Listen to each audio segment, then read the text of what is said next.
One was a bay cow horse from Piedra and the other was a washed-out palomino, and both stood at the rail of the corral and both went on aging in each effortless tail swish, the flies rising, then congregating again around their eyes and muscles and withers. Their front teeth were by now as yellow as antique piano keys and slanted to the angle of shingles on the maze of sheds and barn around them. Their puckered chins were round and black as frost-bitten oranges hanging unpicked from the limbs of trees all through winter, like a comment of winter itself on everything that led to it and found gradually the way out again in the slowness of time. Black time to white, and rind to blossom. Deity is in the details, and we are details among other details, and we long to be teased out of ourselves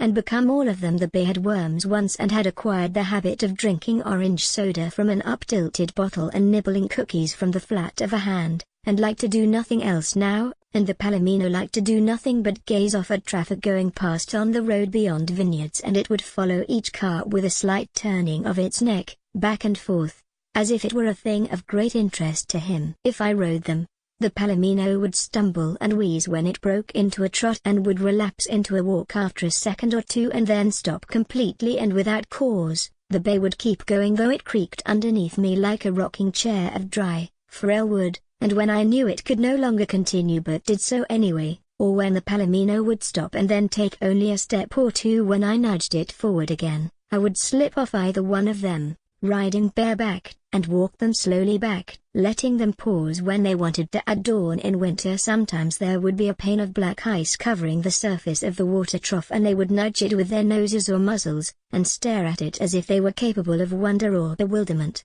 They were worthless. They were the motionless dusk and the motionless moonlight, and in the moonlight they were other worlds. Worlds uninhabited and without visitors. Worlds that would cockaneer a moment when the migrant workers come back at night to the sheds they were housed in and turn a radio on, but only for a moment before going back to whatever wordless and tuneless preoccupation involved them. The palomino was called Misfit and the bay was named Querido Flaco, and the names of some of the other shapes had been Rockabye and Ojo Pendejo and Cue Ball and Backdoor Peter and French Free and Sandman and Rolling Ghost and Anastasia. Death would come for both of them with its bridle of clear water in hand, and they would not look up from grazing on some patch of dry grass or even acknowledge it much, and for a while I began to think that the world rested on a limitless ossuary of horses where their bones and skulls stretched and fused until only the skeleton of one enormous horse underlay the smoke of cities and the cold branches of trees and the distant whine of traffic on the interstate. If I and by implication therefore anyone looked at them long enough at dusk or in moonlight, he would know the idea of heaven and of life everlasting was so much blown straw or momentary confetti at the unhappy wedding of a sister.